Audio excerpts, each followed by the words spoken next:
My name is Dorothy de Beck, daughter of the great departed fighter ace Guillaume de Beck. My friends call me Didi.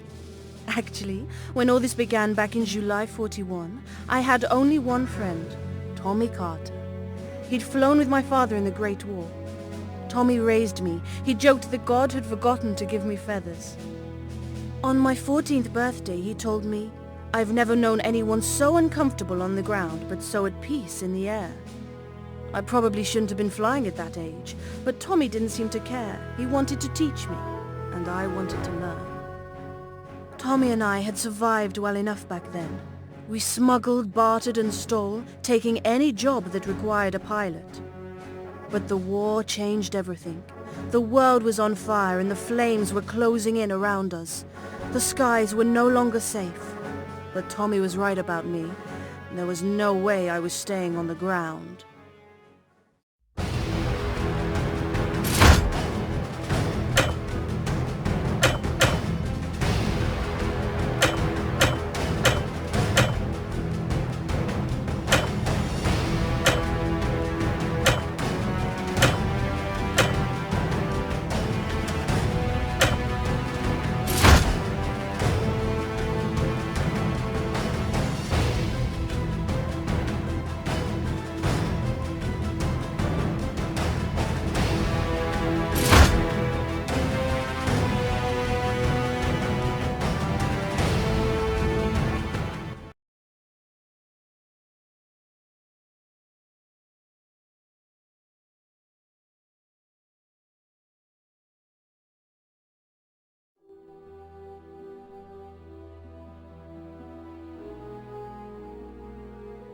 Didi, you're back.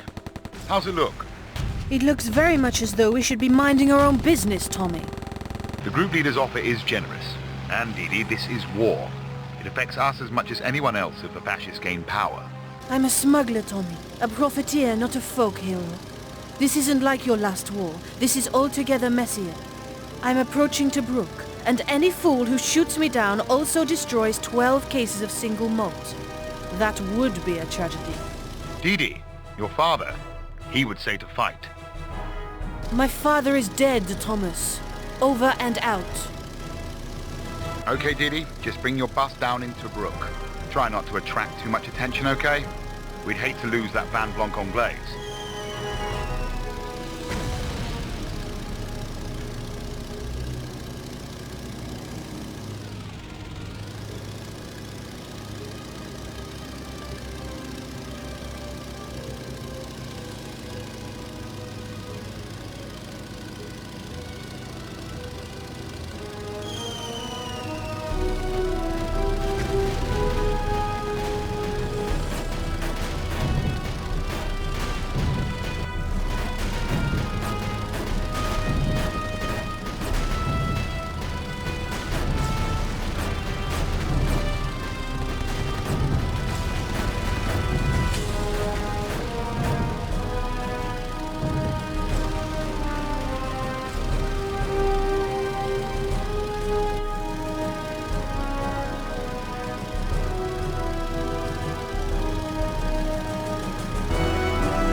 Sorry, Didi.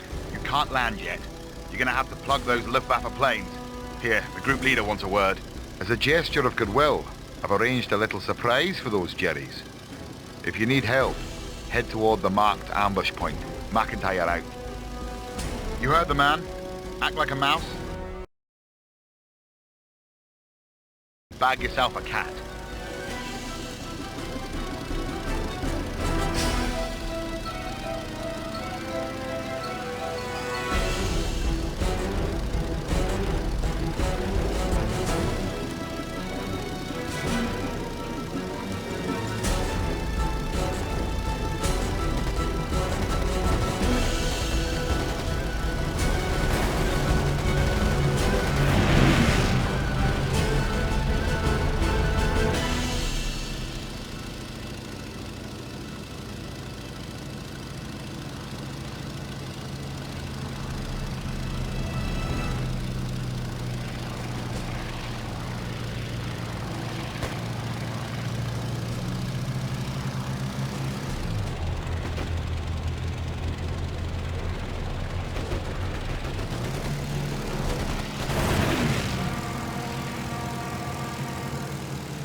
Commencing ambush.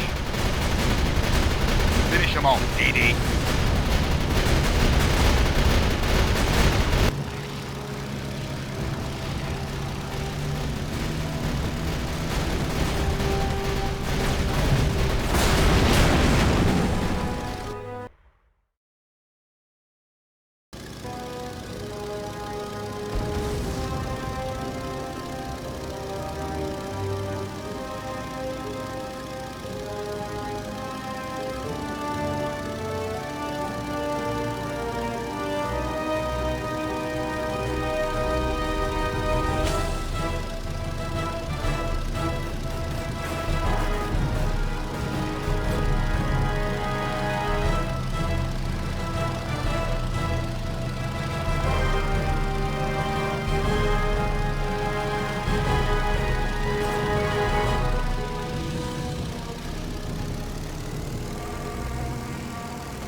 You handle yourself well. Of course, I expected no less of a Debec.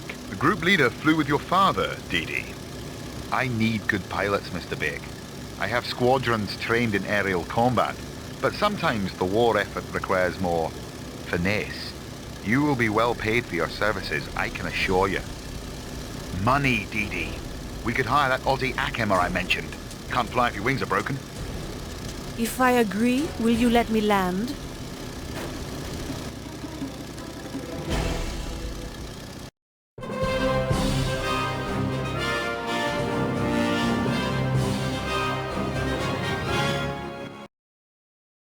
Our resources dwindling, Tommy and I decided to recruit a maverick mechanic called Clive Greer, an Australian by birth, a wanderer by inclination, a drunk by character.